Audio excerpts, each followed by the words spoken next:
Hello दोस्तों, कैसे हो? आपका स्वागत है त्रिपाण स्टडी सेंटर में। आज जो हम करने जा रहे हैं क्लास 12 एनआईओएस बोर्ड का बायोलॉजिकल चैप्टर। दोस्तों ये चैप्टर 4 है जो कि बहुत ही महत्वपूर्ण है। Cell structure and function.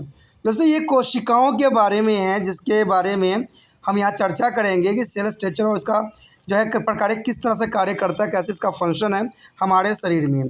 तो हम हर तरह की चीज़ें पढ़ेंगे इसमें। हम मिटोसिस मिसोसिस विभाजन के बारे में भी जानेंगे, तो इसे सारे कुछ करेंगे। लेकिन जो है इस सब करने से पहले एक बात जो हमेशा मैं कहता हूँ, जिसको आपको सोचना भी चाहिए और विचार भी करना चाहिए और अमल तो करना ही चाहिए, वो ये है कि जब भी वीडियो देखिए पूरा देखिए, क्योंकि अधूरा जानकारी सदैव खतरनाक होता है।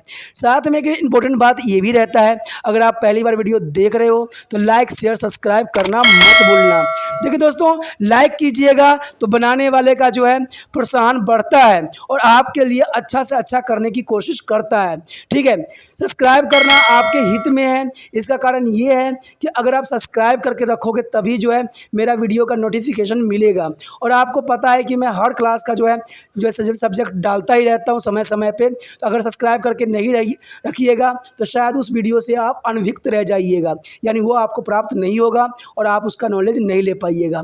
साथ में जो अगर आप शेयर करते हो तो शेयर करना एक जग कल्याण के समान माना जाता है। इससे ये होता है कि मान लीजिए कोई जो है बच्चा जो है मेरी वीडियो को उसकी ज़रूरत थी और आपके थ्रू वो वीडियो उसको पास पहुंचा है, तो वो सदैव ही आपका धन्यवादी रहेगा और सदैव ही आपका जो है शुक्रिया अदा करेगा कि तुम्हारे कारण मुझे जो है वीडियो प्राप्त हुआ। तो दोस्तों आपको पता ही होगा कि त्रिपाण स्टडी सेंटर सिर्फ एक क्लास के लिए ही अग्रसर नहीं है, ये कई क्लासों के लिए अग्रसर है। जैसे 8th 9th 10th 11th 12th CBSE के सारे चैप्टरों को कवर करेगा समय के साथ। प्लस जो है एनआईओएस बोर्ड का 10th+2 को भी कवर करता है, सभी सब्जेक्टों का। प्लस जो है बीए पंजाब यूनिवर्सिटी का जो है फर्स्ट सेमेस्टर से लेकर 6th सेमेस्टर तक 8 सब्जेक्टों को कवर करता है। प्लस जो है एमए के जो है बच्चे ऑन डिमांड जो मुझे करते हैं कमेंट, उनके लिए भी त्रिपाण स्टडी सेंटर जो है अग्रसर है। देखिए दोस्तों, त्रिपाण स्टडी सेंटर इतना बड़ा है, विस्तृत है, तो आपको अभी जो है लाइक शेयर सब्सक्राइब कीजिए और अपने दोस्तों के साथ बांटिए। ठीक है, तो भूलिए मत, ये करना आपका फ़र्ज़ है और मेरा कार्य करना है आपको टॉपिक लेके चलना है। देखिए आज देखते हैं हमारा आज टॉपिक क्या है। There is cell structure and function. This chapter is most important cell structure and function. The introduction is that all organisms are composed to the structures and functional unit of life is called cells. The body of some organism like a bacteria, protozoa and some algae is made up of a single cells, whereas their body of the high fungi, plants and animals are the composed of many cells. Human body is built of about 112 million cells. Cells vary in size and structure as they are specialized to perform different functions. But the basic component of the cells are common to all biological cells. The lesson deal with their structure common to all types of cells. You will be also learn about the kind of cell division and the process involved in this lesson. So friend, after the complete this lesson, you will be able to justify that cells is the basic structure and function unit of all organism, and list the component of the cells and state cell theory, and differential between to the eukaryotic and eukaryotic cells, and differential between to plant and animal cells. So illustrate the structure of plant and animal cells by a drawings level diagrams, and describe the structure and function of the plasma membrane, cells wall, endoplasma reticulum, cilia, fascia, nucleus, ribosome, mitochondria, chloroplast, Golgi bodies, exosome, lysosomes and lysosomes also. And describe the general importance of the cell molecules, water, minerals, ions, carbohydrate, lipid, amino acid, protein, nucleotides and nucleic acid, enzymes, vitamins, hormones, steroids and the alkaloids. And also you have justified their need for cell divisions and describe the various phases of cell cycle. Explain the term of karyotypes and the mention the karyotypes analysis with its significance. So तो जैसे पता ही है आपको कि कोशिका संरचना एवं प्रक्रिया ये जो है बहुत ही इम्पोर्टेंट रखता है बायोलॉजिकल में। कहते हैं जो ये बायोलॉजिकल हम चैप्टर चौथा कर रहे हैं वो हम करेंगे कोशिका की संरचना एवं की कार्य फंक्शन क्या होती है। तो दोस्तों ये बातें बहुत ही इम्पोर्टेंट रखता है कोई भी बच्चे के लिए जो कि बायोलॉजिकल के जो चैप्टर हैं वो पढ़ते हैं।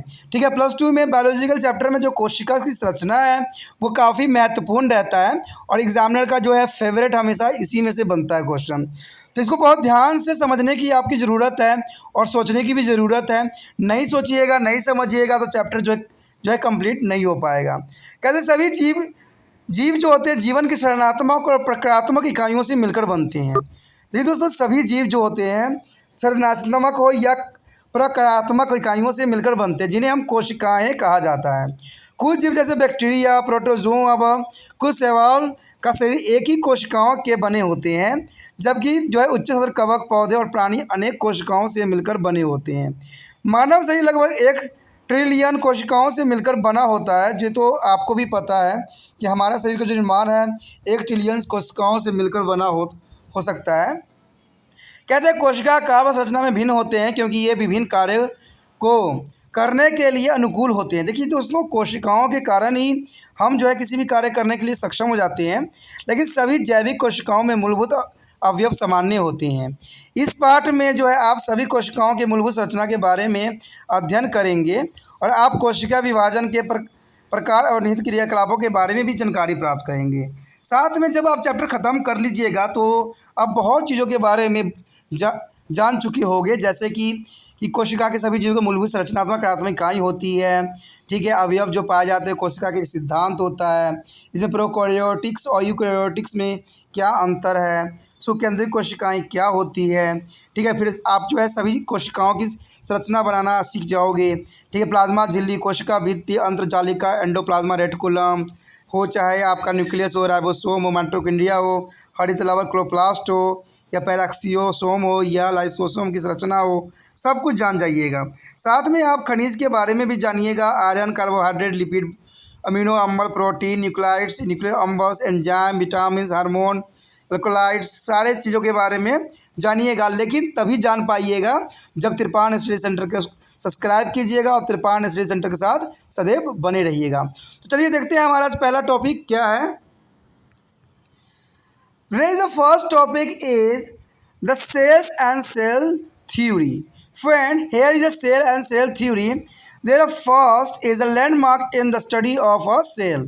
First time the scientists landmark in a study of cell. Soon after, Autonom Vaughan's landmark Hooke's inverted to the microscope. Robert Hooke's in their 1665 absorbed a piece of a cork under to the microscope and found it to be made of the small component which is called cells. Latin cells as a small room. Latin means the small room. In 1672 is a Leeuwenhoek is observed bacteria, sperm and the red blood corpuscles, all of which were cells. And much later in 1831 Robert Burns is Englishman observed that all the cells had a centrally positionally body, which is the term to the nucleus. Here the cell theory. What do you mean to the cell theory and who is the proposed the cell theory? So here in 1839 M.J. Sachdean and Theodore Schwann formulated by the cell theory, which they maintain that all organisms are composed of cells. The cell is the structurally and functionally unit of life. Friend, the more important thing, the cell is the structurally and functionally unit of life, and cell arise from the pre-existing cells. The cells are very considerable in the shape and the size. Nerve cells of animals have a long extension. They can be several centimeters in the length. Muscle cells are ignored in the shape. Egg of ostrich is the largest cells, 75 mm.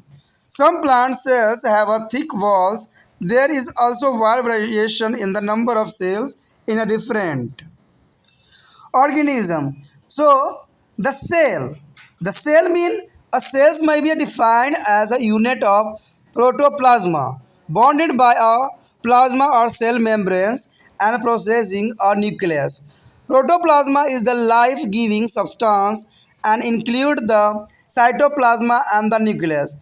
The cytoplasma has in it is organelles such as the ribosome, mitochondria, and Golgi body, plastida, lysosome, and endoplasma reticulum. Plant cells have in their cytoplasma large vasculars containing non-living inclusions like a crystal and pigment. The bacteria have neither defined cell organelles nor well formed to nucleus. But every cell has a three major components. So here show plasma membranes, cytoplasma, and DNA. The DNA is necked in the bacteria and enclosed by the nuclear membranes in all other organism. So, two basic types of cell. Cytocyst is recognized two basic type of cells shown in this figure. Their difference has been to be and tabulated below the table 4.1 organism which do not be pose of well-formed nucleus are eukaryotic, such as the bacteria. All other poses a well-defined nucleus covered by our nuclear membranes. They are eukaryotes.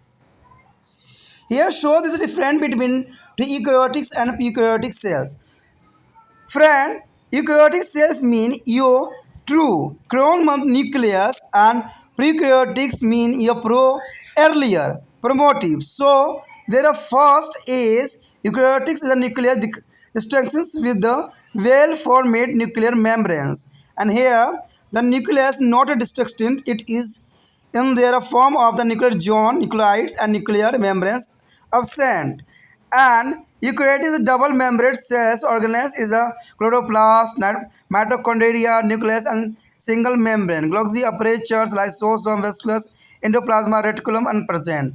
So, eukaryotics is a single membrane cell body like a mesoosome present and endoplasma, reticulum, plastocysts, and mitochondria, and macro bodies like a lysosome and Golgi body absent. So, third is ribosome is a 80s and ribosomes is the prokaryotics is a 70s.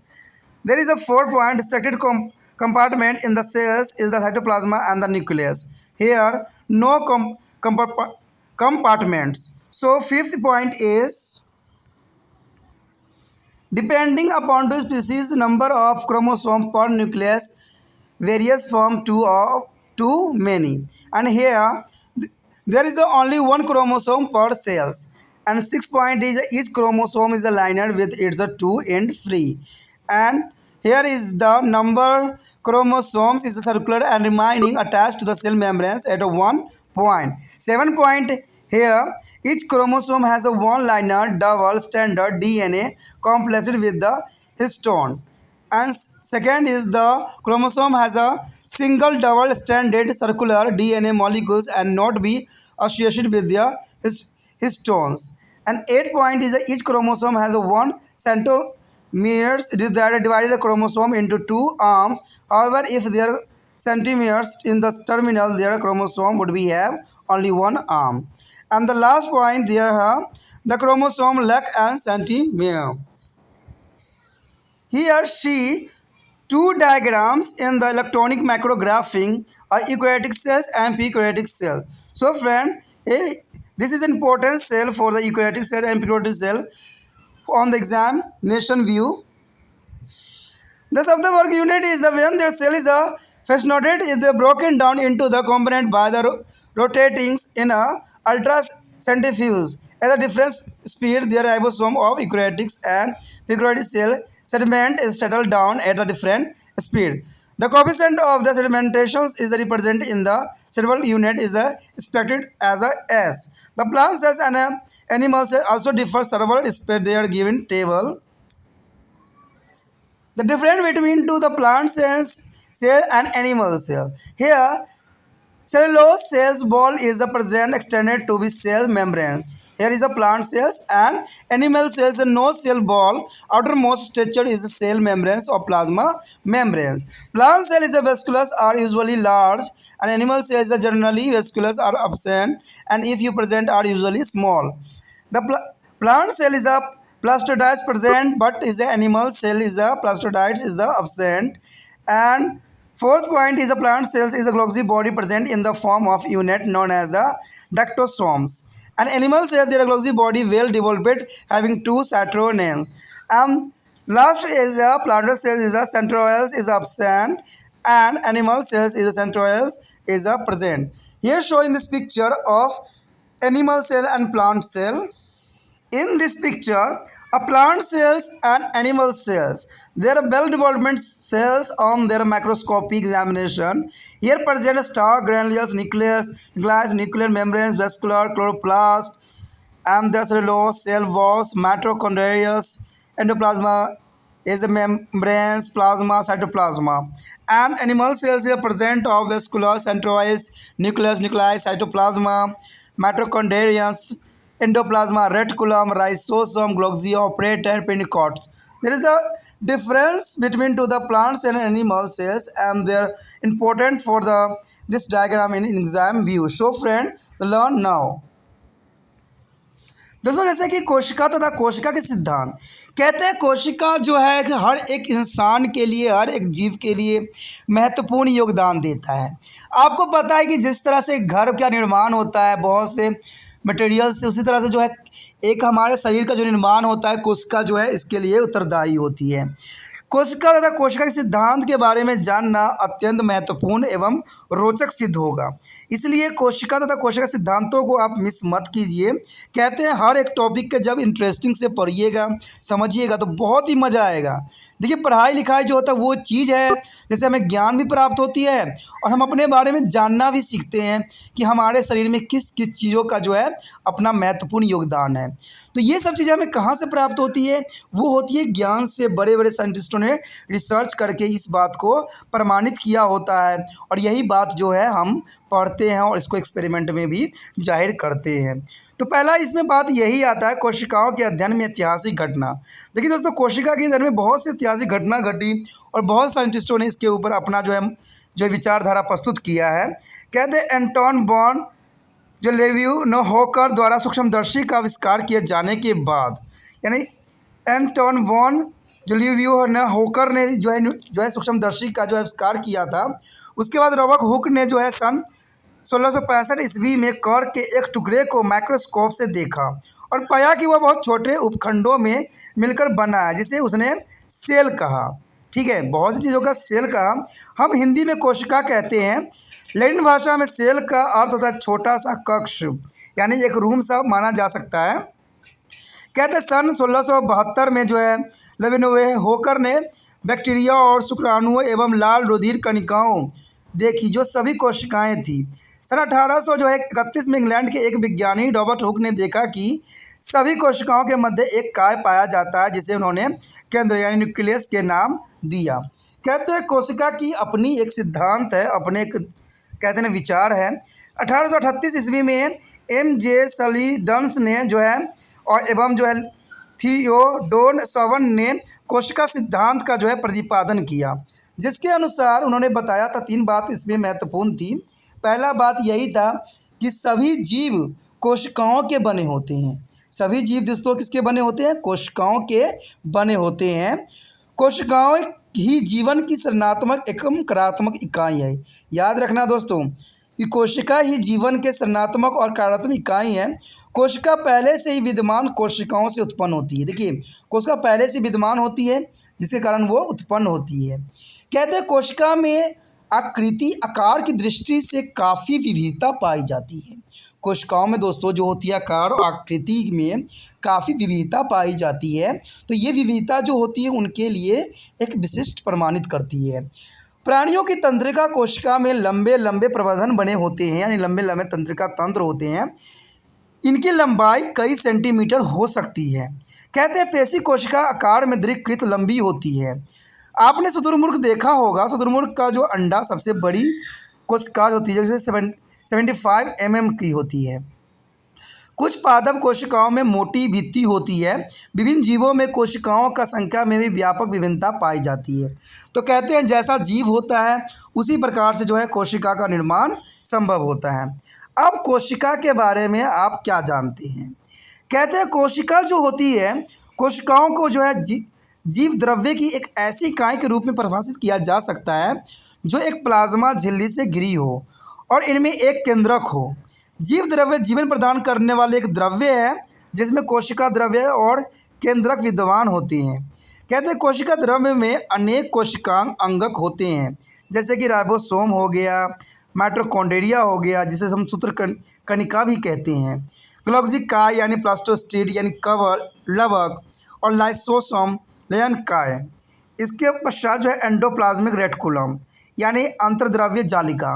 एंडोप्लाज्मा reticulum का भी अपना एक महत्वपूर्ण योगदान रहता है।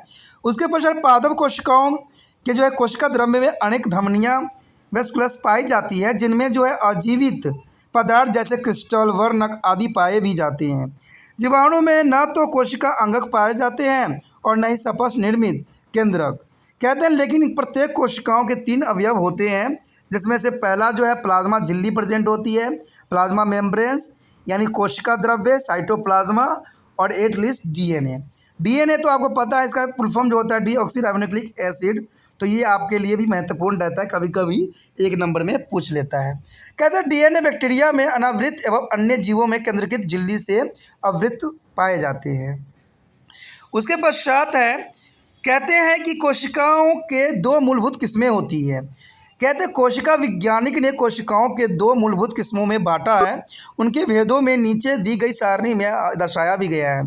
वे जीव जिनमें एक स्पष्ट रूप से निर्मित केंद्रक नहीं होता है उसको हम असिप केंद्रिक यानी प्रोकैरियोटिक कहते हैं। देखिए दोस्तों, जिसमें केंद्रक नहीं होता है उसको हम प्रीकैरियोटिक कहते हैं। जैसे जीवाणु, सभी जीवों में स्पष्ट रूप से निर्मित केंद्रक होते हैं जो कि केंद्रक झिल्ली से घिरा हुआ होता है। उसे हम क्या कहते हैं, सुकेंद्रकीय या सिम केंद्रकीय या यूकैरियोटिक्स कहते हैं। तो ये इसको जो है महत्वपूर्ण बनाता है। अब देखिए यूकैरियोटिक प्रीकैरियोटिक्स में अंतर क्या दिया गया है। पहला जो हमारा होगा यूकैरियोटिक कोशिका होगा, दूसरा जो नाम होगा वो प्रीकैरियोटिक कोशिका होगा। आखिर यूकैरियोटिक्स का मतलब क्या होता है। यू मतलब होता है दोस्तों ट्रू, ठीक है, यानी ट्रू का मतलब वास्तविक, अक्रोन का मतलब केंद्रक। उसके पश्चात प्रीकैरियोटिक यानी प्रो का मतलब होता है आरंभिक, आदि, क्रोन का मतलब केंद्रक। तो इस तरह से जो है प्रीकैरियोटिक बनती है। तो पहला जो हमारा है केंद्रक सुपस्थ, उनके ऊपर जो है सुनिर्मित केंद्रक झिल्ली पाई जाती है। और दूसरा में बात बताया गया है यानी प्रीकैरियोटिक्स में कि केंद्रक स्पष्ट नहीं होते हैं और ये केंद्र क्षेत्र या केंद्र काव्स के रूप में होते हैं। इसमें केंद्रक झिल्ली नहीं पाई जाती है। दूसरी बात जो बताती है इसमें कि दोहरी झिल्ली वाले कोशिकांग जैसे कि माइटोकॉन्ड्रिया, एंडोप्लाज्मा रेटिकुलम, गोल्गी बॉडी मौजूद होते हैं। और दूसरा में बताता है कि एक झिल्ली वाले कोशिका पिंड जैसे मिसोसोम मौजूद होते हैं और एंडोप्लाज्मा रेटिकुलम जालक, माइटोकॉन्ड्रिया, लवक, लाइसोसोम जैसे सूक्ष्म काय और गोल्गी काय नहीं होते हैं। तीसरी पॉइंट में जो है पहला के लिए बताता है कि राइबोसोम जो होते हैं इसमें 80S के रिगार्डिंग होते हैं और दूसरा जो है प्रोकैरियोटिक कोशिका में जो है राइबोसोम 70S होते हैं। चौथा पॉइंट बताता है कोशिका में 2 स्पष्ट क्षेत्र अर्थात कोशिका द्रव्य और केंद्रक पाए जाते हैं। कहते हैं ऐसे कोई भी क्षेत्र नहीं होते हैं जो इनको हेल्प करता हो। पांचवा बात यही बताती है कि स्पीसीज के अनुसार प्रति केंद्रक में गुणसूत्रों की संख्या 2 तथा उनसे अधिक हो सकती है। ठीक है, यहाँ बताता है कि प्रत्येक कोशिका में केवल 1 गुणसूत्र पाए जाते हैं जो कि महत्वपूर्ण होता है। छठी बात ये बताती है कि हर एक जो है गुणसूत्र रेखिक होते हैं और इनके दोनों सिरे मुक्त होते हैं। ठीक है, जबकि दूसरी ओर बताता है कि गुणसूत्र वृत्तीय होते हैं और एक बिंदु पर कोशिका झिल्ली से जुड़ा रहता है। कहते हैं 7वां पॉइंट यही रहता है कि प्रत्येक गुणसूत्रों में एक रैखिक दोहरी रज्जु का स्टैंडर्ड डीएनए स्ट्रैंड से युक्त होती है। दूसरी ओर बताता है कि गुणसूत्र में एक दोहरी रज्जु या स्टैंड वृत्ताकार डीएनए अणु होते हैं पर इनमें हिस्टोन नहीं पाया जाता है। 8वां पॉइंट जो अंतिम पॉइंट है, कहते हैं प्रत्येक गुणसूत्र में एक सेंटीमियर्स होते हैं जो कि गुणसूत्रों के 2 भुजाओं में बांटता है। फिर भी यदि सेंटीमियर्स अलंघ्य होते हैं तो गुणसूत्र में केवल 1 भुजा पाई जाती है। इधर कहते हैं गुणसूत्र में सेंटीमियर नहीं पाया जाता है, इसलिए कोई विखान करना महत्वपूर्ण नहीं माना जाता है। जैसे कि आप इस चित्र में भी देख सकते हो, यहाँ पर जो है माइक्रोस्कोपिक ग्राफिंग दिखाई गई है सुकेंद्रिक कोशिका का और प्रकेंद्रिक कोशिकाओं के बारे में, जो कि इसको महत्वपूर्ण बनाता है। उसके पश्चात कहते हैं स्वेडवर्ग इकाई। स्वेडवर्ग इकाई क्या होती है दोस्तों, कभी कभी एग्जामिनर पूछ लेता है स्वेडवर्ग इकाई क्या होती है। तो स्वेडवर्ग यूनिट आपके दिमाग में होना चाहिए जब एक कोशिकाओं में अल्ट्रोसेंट्रीफ्यूजन में मिलाकर इसको जो अवयव को तोड़ा या विखंडित किया जाता है, यानी सेंट्रीफ्यूजर में जब इसको तोड़ा जाता है या विखंडित किया जाता है तो यूकैरियोटिक या प्रोकैरियोटिक कोशिकाओं के अवसादों के राइबोसोम अलग अलग गति पे नीचे बैठ जाती है। जब भी आप लैब में जाओगे जहाँ ब्लड को सेंट्रीफ्यूज किया जाता है वहाँ देखोगे कि प्लाज्मा जो होता है अलग हो जाता है और जो इसमें रेड ब्लड सेल्स होता है आरबीसी होता है, ठीक है, रेड ब्लड सेल्स होते हैं वो अलग हो जाता है। जब ये लैब में कहीं जाओगे तो देख भी सकते हो कि कैसे सेंट्रीफ्यूजर जो होता है इनको अलग कर देता है, यानी इनको कन्फिसेंट सेडिमेंटेशन के स्वर्गवार्ड इकाई के रूप में निरूपित किया जाता है, जिसको एस द्वारा प्रदर्शित किया जाता है। कहते हैं पादप कोशिका और प्राणी कोशिका भी एक दूसरे से कई प्रकार भिन्न होते हैं, जैसे कुछ सारणी में भी दिखाया गया है। आप यहाँ पर देख सकते हो कि पादप कोशिका तथा प्राणी कोशिका में क्या अंतर है। देखिए दोस्तों, पादप कोशिका और प्राणी कोशिका, तो पहला आता है पादप कोशिका के लिए कि कोशिका झिल्ली चारों ओर से सुल्लोस की बनी कोशिका भित्ति होती है। प्राणी कोशिका में क्या होती है, कोई कोशिका भित्ति नहीं पाई जाती है और बाहरी संरचना जो कोशिका झिल्ली या प्लाज्मा झिल्ली की होती है।